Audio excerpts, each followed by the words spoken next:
Welcome to The Source, where we combine the headlines with in-depth conversations with the newsmakers themselves. Today on the program, the quest for justice continues in the killing of an Ombudsman Assistant Special Prosecutor. Nabubuhay po ang aking asawa ngayon. Sasabihin niya po na naniniwala pa rin po siya sa ating batas at hustisya. And the war on drugs goes on despite changes in leadership. Well, actually, ito yung nakikita nating naging problema natin sa ngayon. A stern warning against erring police officials. We have to have the discipline also. Pinaka-importante, the discipline of a military officer. And a proposal to do surprise school inspections to stop illegal drugs. Metro Manila Police Chief Guillermo Eleazar joins us live.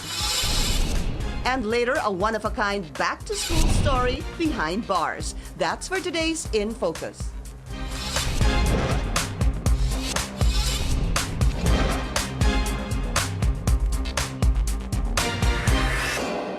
Thank you for joining us. I'm Pinky Webb. The Philippines remains to be one of the least peaceful countries in the Asia-Pacific region. That's according to the latest Global Peace Index. The study points to 3 factors for the country's ranking.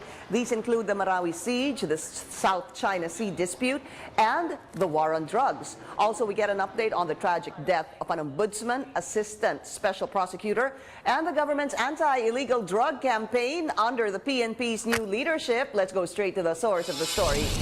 The head of the National Capital Region Police, Chief Superintendent Guillermo Eleazar. Sir, welcome to the show. Yes, good morning, Pinky. At magandang umaga rin po sa lahat ng nanonood sa ating programa. Sir, congratulations. Yes, thank you so much. Was this something you expected? No, not really. I was surprised really when exactly a week ago, I was informed that I'll be heading NCRPO.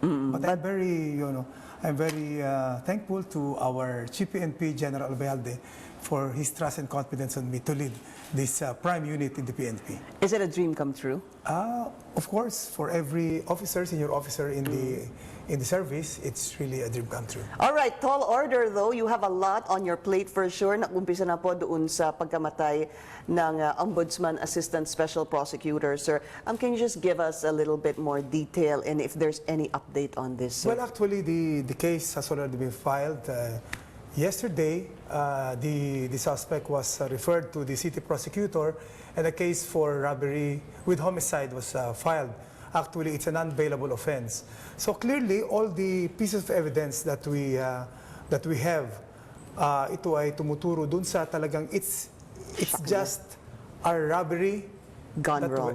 that went wrong. So I talked to the suspect himself. Nakausap niyo, sir? Yes, nakausap ko siya. And even the circumstances during the history, actually he was a child in conflict with the law even before. And this was attested by his parents. In fact, when he was in General Santos City, he was jailed for possession of illegal drugs. And he was jailed for 10.5 years since August of 2007 until this February of this year. March 30, pumunta siya dito sa Quezon City with his live-in partner. At ito nga, na-involve siya sa mga basag kotse and eventually this, unfortunate event. What did he tell you, sir? Well, actually, talagang kukunin lang yung pera para magnanakaw lang. It so happened na, nag-resist yung biktima. Of course, yun naman talaga yung normal reaction natin, kaya nasaksak niya. Hindi daw niya sinasadya, but just the same, ito yung senseless killing, walang kabagay-bagay na nagresulta sa pagkamatay ng isa nating kababayan na isang prosecutor ng ombudsman. But when we look at the CCTV footage, sir, the ones we're showing right now, how does that point to this guy Avenido, sir? Well, Avenido, no? Yes. Ang Avenido. Actually, ito hindi kasi nakuha ng CCTV yung mismong pagsaksak. But meron tayong mga witnesses, and then sa video yung pagtakas niya, pati yung all the piece of evidence that were seized with him when we arrested him. Actually, would like to commend and congratulate the effort of QCPD led by General Esquivel and also the investigators there, the Criminal Investigation Detection Unit as well as Station 2 for the early solution of the case in just less than 8 hours. Yeah. Well, sa tulong din ito ng ating mga kababayan na nagbigay ng mga statements. Because there were witnesses. I just want to go back to some of the statements made by the witnesses. Let's listen. Pagtapos niya po saksakin, tumakbo po siya sa gasoline station po. Dun sa Shell. 2 wallet po yung hawak niya, tsaka isang cellphone na pink po. Habang tumatakbo po siya, tsaka hawak niya yung parang kitchen knife, may tattoo po siya, ma'am. Alin doon sa tattoo niya yung natandaan? Sa kanang braso po. Puro tattoo po siya, tsaka sa leg po. Tumutugma yung nandito, yung pinakita Opo, natin. opo. That witness was very aware, ha? Yes. Sir? Oh, alam niyo yung pitak, alam niyo. Yes. Actually, Pinky, meron pang isang witness na na-interview na nagsabi na kinausap siya nitong suspect. Nag-confess ba ho ba? Totoo Yes, ba yun? nag-confess. Pero meron isang witness na nagsabi na sinabi sa kanya na manood ka sa news mamaya. Ah, ganun. So ganun siya bold. And he indeed confessed in front of the camera. At sa amin din na talaga nagsisisi siya, inamin niya yun. So, Sandali lang, sir, ha? Mayroon lang akong question doon. Ang lakas ng loob niya sabihin na doon sa manood ka mamaya sa media. We're talking about a span of 8 hours. Tapos pagkita po sa inyo, sabi, nagsisisi siya kaagad from a very adamant, manood ka, tapos biglang nagsisisi ako. Ayun, ito Paano yung ho ba epekto yun? ng droga. Actually, ito talaga is known for using drugs according to the neighborhood. And even before na mangyari ito, nag-drug siya. And after the incident, it was reported na nag-drugs ulit siya. So you can just imagine yung effect nito doon sa tao. What drug was he taking, Shabu. sir? Shabu. Yes, ito yung problema ng napakaraming Pilipino natin ngayon. Sir, may tama ho ba siya sa mukha? Was he binabugbog ba? Well, according to the police operatives, during the arrest, nag-resist siya. So nagkaroon ng konting insidente ng brawl. But One person versus how many people arrested him, sir? well, a team of our operatives from the Quezon City Police District, in particular the Criminal Investigation and Detection Unit and Station 2. Pero ba't ganyan yung itsura niya, sir? Parang bugbog sarado yung mukha. Tinitingnan din natin yan at wala rin kasing tulog for some time na. So maaring na yan ang naging effect. Okay. Sir, Dante Jimenez visited the wake yesterday. No? Of course, taga-VACC po siya. At meron ho siya kasi parang pinapahiwatig na baka is the possibility of this man being a gun for hire being looked into. But let's hear it straight from Mr. Dante Jimenez. Let's listen to what he said. We told the family, and I think we have a common denominator with the Ombudsman Morales, that there should be an exhaustive investigation, not only on the motive of robbery, because this suspect has been a noted addict, user of drugs, in and out sa kulungan. Ito usually ang mga kinukuha ng mga masterminds. They usually get guns for hire. Yes. Actually, Pinky, yun talaga inisip namin nung una. Kaya nga ako, personally, gusto ko mong ma-meet siya. So, we checked all the circumstances and the piece of evidence that we have. Pero talagang so far sa ngayon, yun lang talaga. But Wala, you don't have a doubt right now, sir. right now, but oo. definitely, sinabi ng ating Chief PNP, General Albayalde, na this is solved, but we're not closing it.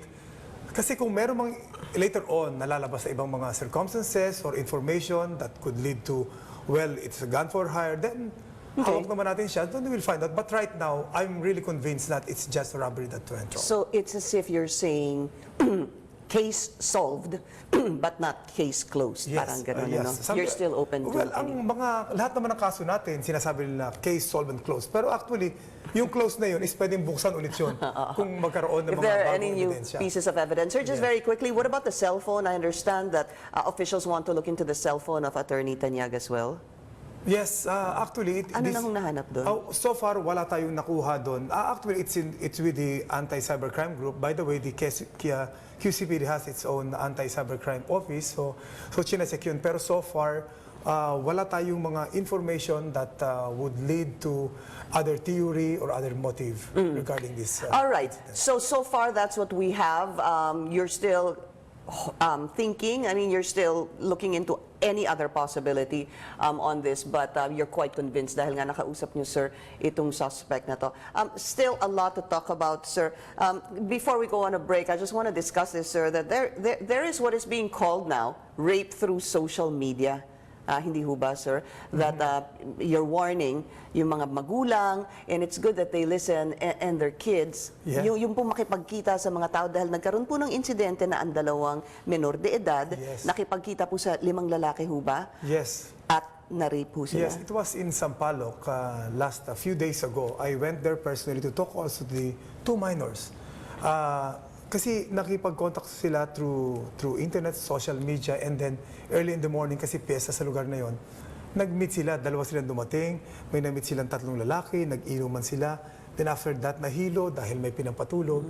Pagising nung 2, the other one, yung isang minor, bali may menstruation siya, so hindi siya nagalaw. Pero merong 4 na lalaki siya nakita, nag-masturbate in front of him, and all the semen were, sa kanyang face. But the other minor talagang completely gang rape by the 5 of them. So while it is true na itong ating social media, malaking bagay na katulong sa atin, pero we should be responsible in using this.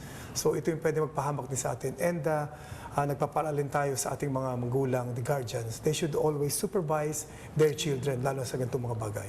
Talagang sir, meron talagang mabuting nagagawa at meron din talagang Yes, masamang kaya, magagawa. But yeah. that's an awful situation, sir, that happened. What is the police doing, and what can the police do regarding this, sir? Can you just go as far as warning the parents and telling them ito nangyayari, mag-ingat kayo at dun Yes, sa mga... tama yun. At sa tulong ng media, naiparating natin sa kanila na lagi naman natin sinasabi yon, lahat ng bagay merong hindi maganda. And itong social media, napakarami nang napahamak dito.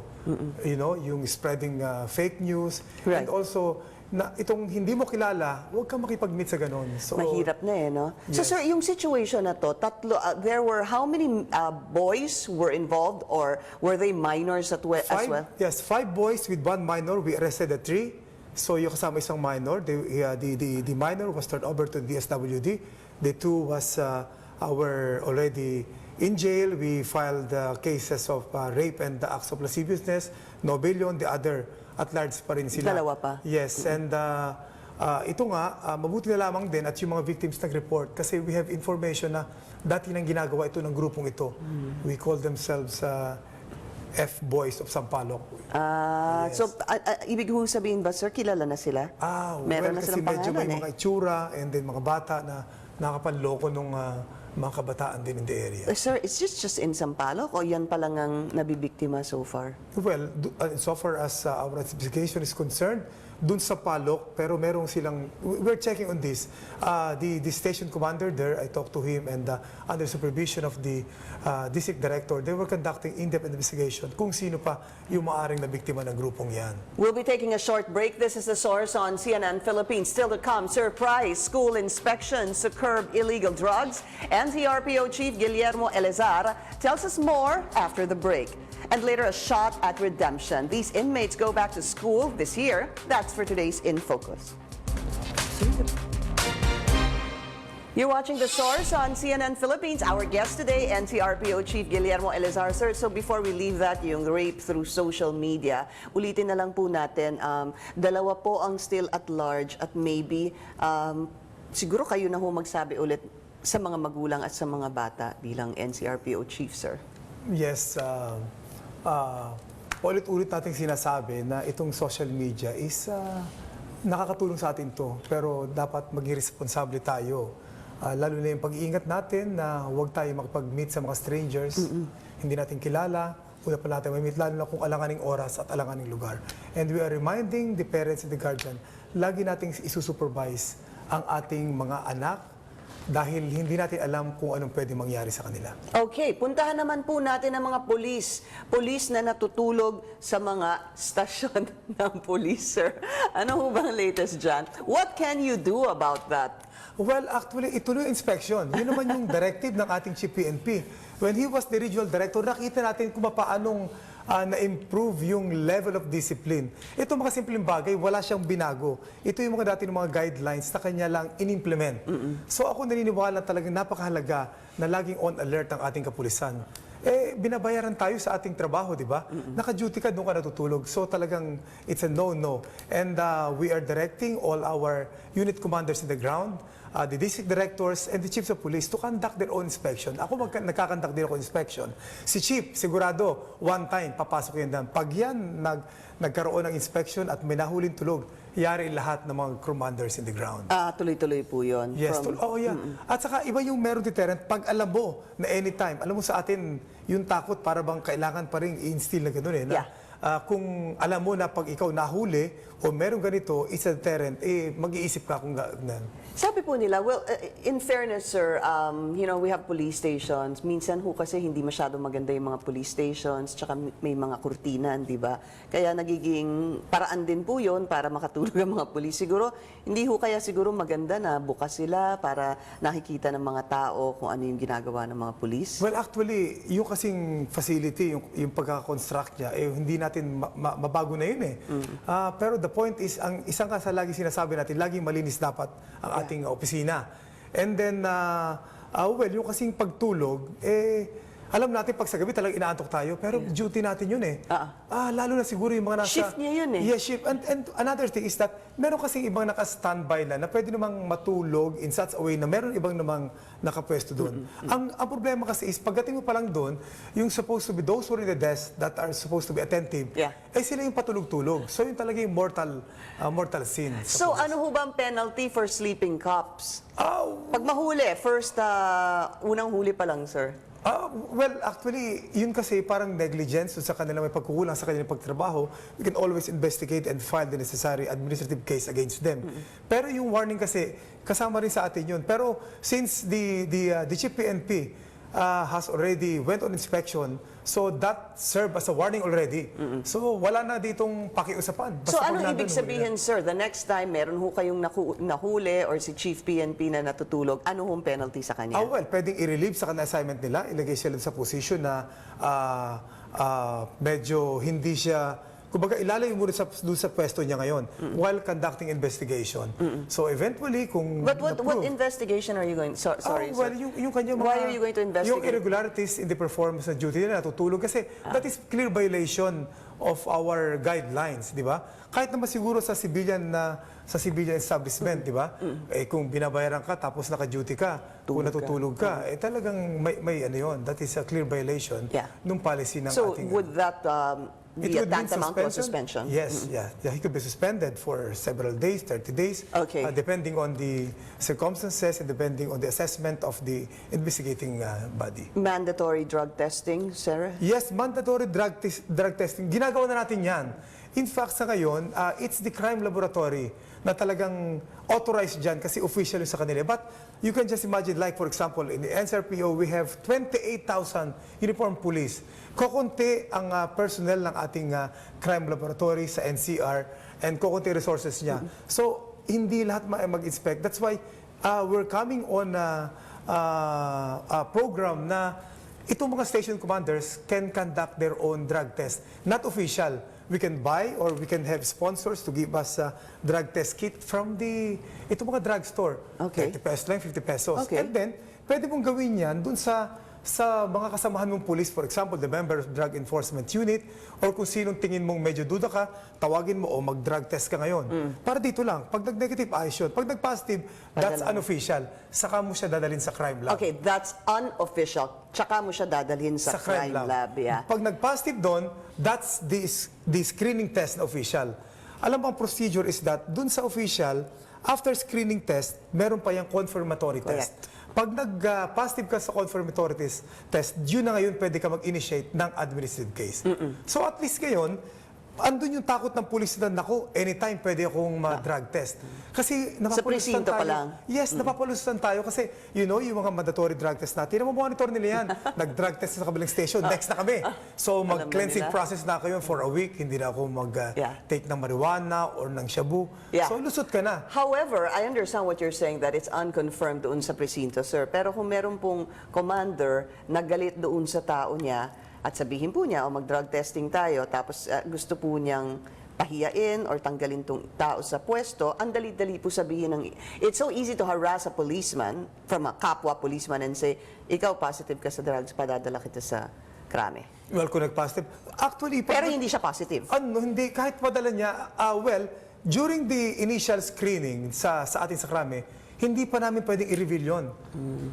Even the number, hindi pa natin pwedeng Kailangan sabihin. secondary. Kailangan secondary. Kasi yun yung due process natin para siguro din. Kasi meron tayo tinatawag na false positive. Yeah, what I'm trying to say, sir, is that can't it also be used as a form of harassment from a superior doon sa kanyang tao na hindi sumusunod sa kanya? Oh, well, actually, pwede mong tingnan ganun. Pero sa ating kasi, ang ating objective dito is magkaroon ng takot ang ating pulis na hindi dapat ako ma-involve sa droga, hindi ako dapat gumamit kasi anytime pwede ako malasin dito. All right, sir. Very recently, meron pong may news report nga that you also are looking at inspecting schools dahil meron ho nga kayong kwento dahil as early as grade school, naglalako na po ng droga. Yes. Totoo ho ba yun? Okay. Well, when I was in QCPD, hindi kami naka-arresto doon. It's the teacher. Yung teacher kasi sa grade 6, may nakita siyang isang estudyante na may dalang bag. So biniro lang niya, ano naman ang bag mo? Tapos parang medyo namutla na itong estudyante. So ngayon, pinalabas niya and to his surprise, more than 20 sachet of marijuana na inamin niyang binebenta niya doon at ginagamit nila. Grade 6 yun. And meron pang ibang mga cases sa ibang school. That's why because of that, well, we investigated the case. It was referred to us. Of course, hindi namin ni-reveal yun. But we were able to arrest the supplier and the supplier of that supplier. Now, I made the coordination with the district supervisor of the DepEd there and also sa Quezon City Anti-Drug Abuse Advisory Council para i-propose na magkaroon ng random or surprise inspection sa school ng locker and bags. Not to be conducted by the police, but the teachers themselves in coordination probably with the PTA. Sila yung magagawa ng guidelines.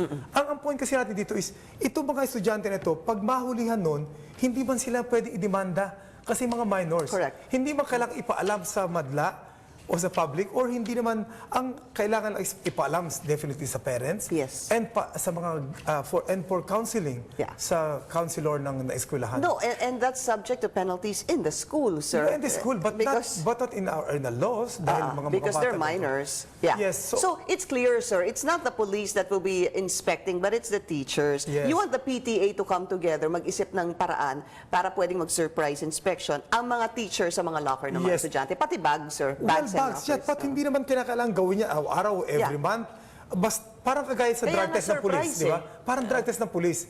Ito mga bata, anytime pwede kami ma-inspect. So yun deterrent din yun. Ang mga magulang naman, anytime pwede ma-inspect yung mga anak nila, susupervise nila, i-guide nila. So ito naman is, I talked with the officers of the Association of PTA Presidents of Quezon City. They have 145 public schools there. And lahat sila sang-ayon dito. And I was surprised also, no, not quite surprised, but last night when I watched the TV, lahat ng in-interview ng mga magulang, lahat sila payag kami dyan. But of course, I respect our Secretary of DepEd kasi may mga concern siya. But ito po ay pwedeng, kagaya sinabi niya, tama sinabi niya, pwedeng pag-aralan kung papaanong maghanap ng ibang kaparaanan na hindi naman ganun. Well, I have a schedule actually this Monday with USEC Jess Mateo. Okay. Sa DepEd. Yes, mag-uusap kami with the Regional Director of NCR ng DepEd na pag-usapan not necessarily this particular approach, but ano ba yung ibang pwede matutulong. Ang bottom line kasi, Pinky, kasi for the past 23 months since this administration, yung intensified campaign against illegal drugs, in Metro Manila, we arrested 44,000 drug suspects and 325,000 surrendered. Ito yung mga involved, mga drug dependents. So, sabi ng ating Chief PNP, General Bayalde, 50% pa lang yung ating na-accomplish. Ibig sabihin, hindi tayo matatapos dito kung hinuhuli man natin itong mga involved sa drugs and yet tuloy-tuloy na maraming pumapasok pa rin. Sana wala na magdagdagan or malesen pagdagdag. And schools ang unang target natin puntan dahil alam natin lahat yan. Nagdaan lahat tayo dyan. Pagdating dyan, nagsisimula ang curiosity. Yeah. Remember, ang marijuana is illegal, di ba? Sa ibang countries, legal na. Pero Legal dito, siya. once na nag-try ka dyan, and na-experience na pwede pala yan, pwede ka mag-try ulit ng iba pa. Hanggang dumating kasi shabu and party Yeah, and there are other ways, sir, to also spot this. They were saying, very recently there was also a report that it came in boxes coming from Clark, I think, na I forget, sir, kung mga pots and pans ata nakasilid din doon yung mga drugs, no? And maybe even through mail. I'm not sure Yes, through mail. Yeah, that's we arrested also- some of the suspects involved in that. Ito mga parcel Yeah. na nakakalusot siya kasi ang ganda ng pagkakapackage niya. Pagdating pati sa mga extra, nakakalusot siya. Hindi na-detect. Hindi na-detect. Well, talagang hindi alam nung sa customs or sa dami na binabantayan nila, Yeah. talagang nakakalusot. All right, Chief Superintendent Eleazar, sir, again, congratulations and good luck to you, sir. Thank you, Sabi ko ma'am. nga, madami ho kayong kailangan gawin. Yes, and Hindi with the ho help ba? of the community, magtutulungan tayo through community participation, we can solve this problem. Thank you, sir. This is The Source on CNN Philippines. Coming up, an inspiring story. Inmates can now pursue their dream of studying even behind bars. That's for today's In Focus. Time now for today's In Focus here on The Source. Kids are not the only ones going back to school this week, and they're not your usual students. For about an hour every day, these Manila City Jail detainees attend learning sessions on basic education. Aside from the alternative learning system, which allows them to finish basic education, detainees also learn new skills through vocational training. Here they learn skills like setting up tiles on floors, while others try their hand at massage and wellness. Free education not only helps inmates deal with boredom, it also opens up more livelihood opportunities when they finally get out of jail. Sir, very quickly, reaction doon sa Peace Index ngayon. Yes, tatlong ang Peace Index, factors. bali 3 factors, Marawi, and then yung sa West Philippine Sea. Hindi masyado natin concerned. But yung sinasabi War na on drugs. war on drugs.